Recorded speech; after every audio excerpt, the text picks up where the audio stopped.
मध्य प्रदेश मंत्रिमंडल की बैठक मंगलवार को भोपाल में संपन्न हुई। मुख्यमंत्री डॉक्टर मोहन यादव की अध्यक्षता में हुई बैठक में कई अहम प्रस्तावों पर चर्चा करने के बाद उन्हें मंजूरी दी गई। बैठक के बाद संसदीय कार्य मंत्री कैलाश विजयवर्गीय ने सरकार के फैसलों की जानकारी दी। कैबिनेट मंत्री ने बताया कि प्रधानमंत्री आवास योजना के लिए हर जिले को 80 करोड़ रुपए की राशि दी जाएगी। साथ ही आगामी 150वीं बिरसा मुंडा जयंती को जनजातीय गौरव दिवस के रूप में पूरे प्रदेश में मनाया जाएगा। भगवान बिरसा मुंडा की 150वीं जयंती वर्ष का समापन 15 नवंबर को होने जा रहा है और इसको हम पंचायत से लेकर राजधानी तक मनाने का निर्णय हम लोगों ने लिया है, क्योंकि भगवान का दर्जा मिलना एक बहुत बड़ी बात है। और बिरसा मुंडा ने अपने जीवन के अंदर जिस तरीके से उनका जीवन जिया, शेर की तरह आदिवासी समाज में और अंग्रेजों से जो संघर्ष किया है वो काबिले तारीफ है। दुर्भाग्य से इतिहास के पन्नों में जो सम्मान बिरसा मुंडा को मिलना चाहिए था वो नहीं मिला और इसीलिए हमारी सरकार ने, माननीय प्रधानमंत्री जी ने, माननीय मुख्यमंत्री जी ने अब इसको शिक्षण संस्थाओं में भी इसकी गतिविधियां चलेगी और साथ ही इसको कहीं न कहीं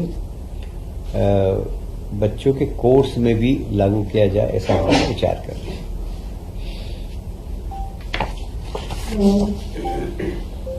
मध्य प्रदेश का स्थापना दिवस 1 नवंबर को है और 1 नवंबर को मुख्य कार्यक्रम रविंद्र भवन में होगा, जहां अभ्युदय मध्य प्रदेश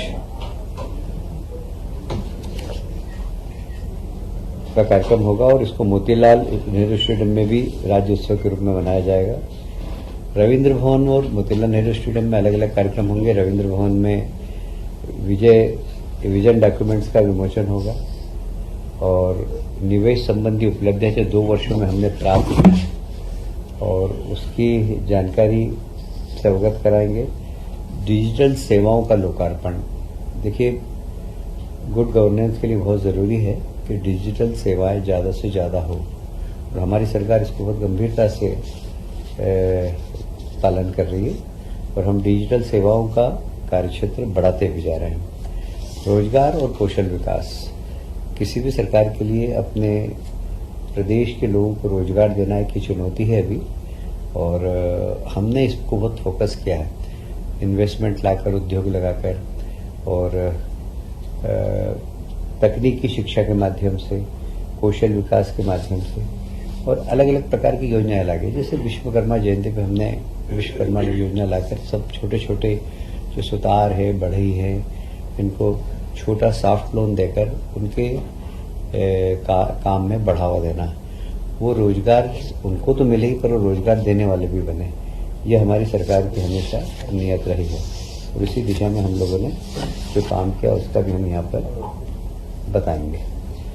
प्रदर्शनी पिछले 2 वर्ष की प्रगति में जो भी हुआ है और सायंकाल को एक सांस्कृतिक कार्यक्रम होगा जिसमें बहुत ही अच्छे पार्श्व गायक जुबिन नौटियाल, आप सबने नाम सुना ही होगा, बहुत ही अच्छे गाते हैं, बहुत मधुर गाते हैं और उनका गायन भी होगा और श्री कृष्ण भक्ति के पदों का प्रस्तुति होगी और 2 और 3 नवंबर को महानाट्य विक्रमादित्य की प्रस्तुति होगी और सभी राज्य के सभी जिलों में स्थापना दिवस अलग अलग तरीके से मनाया जाएगा, ऐसे राज्य शासन के निर्देश। अच्छा, हमारे यहाँ आप जानते हैं कि पीवीटीजी जो हमारे ट्राइबल में भी अति पिछड़े ट्राइबल हैं, जो इसमें कि भारिया, बेगा, सहरिया ये लोग आते हैं, ये बहुत ही पिछड़े हैं। ये हमारे लगभग 24 जिलों के अंदर फैले हुए हैं। ये जो घर घर विद्युत देने की योजना थी हमारी, उसमें अभी भी इसके लगभग 18,833 घर छूट गए थे। हमने भारत शासन के सहयोग से इन सब घरों में भी प्रकाश ऊर्जा की व्यवस्था करने का निर्णय लिया है। इसमें भारत शासन की योजना है, भारत शासन हमें 60% देगी, 40% हम राज्य सरकार से होगा। अब इसमें कई बहुत दूरस्थ है जहाँ पर कि सीधे लाइन जाकर ले जाना बहुत ही महंगा पड़ेगा। एवरेज इनको एक घर में बिजली देने में 2 लाख रुपए का खर्चा आता है, पर कई ऐसे दूरस्थ इलाके हैं जहाँ पर कि 10-10 लाख रुपए 15-15 लाख रुपए एक घर को देने में आएगा। फिर उसका मेंटेनेंस भी बहुत महंगा पड़ता है, क्योंकि 2 लाइन फिस जाती है, हवा आ रही है, आंधी आ रही है, कभी कुछ तार टूटता है, कभी कुछ क्या होता है, तो मेंटेनेंस भी जरूरत है। इसलिए उन घरों में हम सोलर बैटरी सिस्टम लागू करेंगे।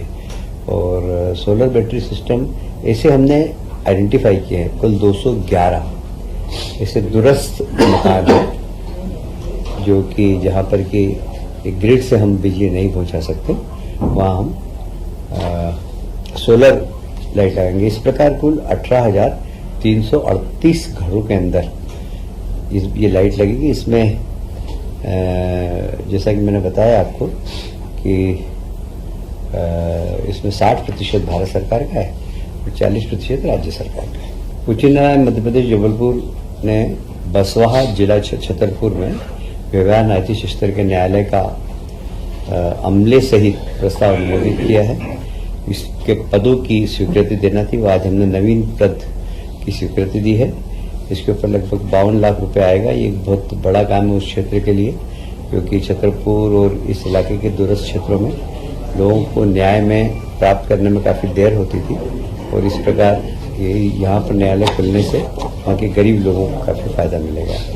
आज एक और बहुत महत्वपूर्ण निर्णय लिया है। आपने देखा होगा कि 132 केवी की जो लाइन जाती है वो खेतों के ऊपर से जाती है, और खेतों में आपने देखा होगा कि हम बहुत ज़्यादा किसान का उससे बहुत नुकसान होता था। उसके खेत पर टावर लग जाता था, टावर लगने के बाद उसको बहुत राशि भी बहुत कम मिलती थी, फिर लाइन की राशि भी बहुत कम मिलती थी जो उसके खेत में से जा रही थी। वो सब हमने बढ़ाई है। लगभग 132 केवी की जो टावर लगेगा, पहले हम लोग कोई उसको कागज कहाँ है, पहले हम देते थे शायद 30%, अपन देते थे 85%। 85%। पहले हम 85% देते थे कलेक्टर गाइडलाइन, अब हम उसको बढ़ाकर 200% दे रहे हैं। और उसके अलावा भी जैसे टावर, ये समझ लीजिए टावर लग रहा है, टावर के आसपास भी हम 1-1 मीटर की जमीन का मुआवजा उसको देंगे। ये जमीन किसान के नाम पे ही रहेगी, वो वहाँ पर उसका अधिकार उस जमीन पर रहेगा। ऐसे ही जब लाइन जाएगी, लाइन का भी हम क्षतिपूर्ति उस वक्त हम देते थे 15%, अब हमने उसको लगभग 30% कर दी है।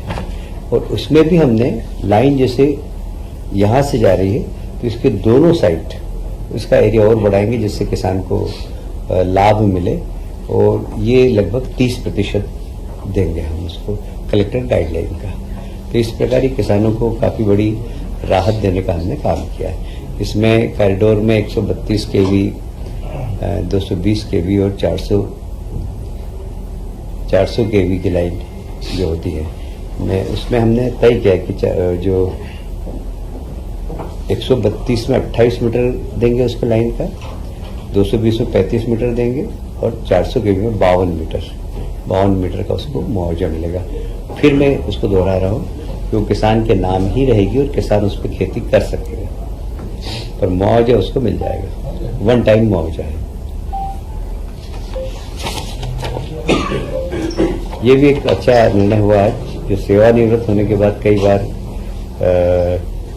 कर्मचारी अधिकारी मकान नहीं छोड़ते हैं, तो वैसे नियम के अनुसार 6 महीने तक तो रह सकते हैं, पर 6 महीने बाद यदि वो फिर 3 माह का और बढ़ाना चाहे तो सामान्य किराया और दे सकेंगे, और उसके अगले 3 माह में उसका 10 गुना किराया देना पड़ेगा, और इसके बाद फिर पेनल्टी देना पड़ेगी। वो पेनल्टी 10 टाइम्स होगी, 30 टाइम्स होगी जो किराया है उसका।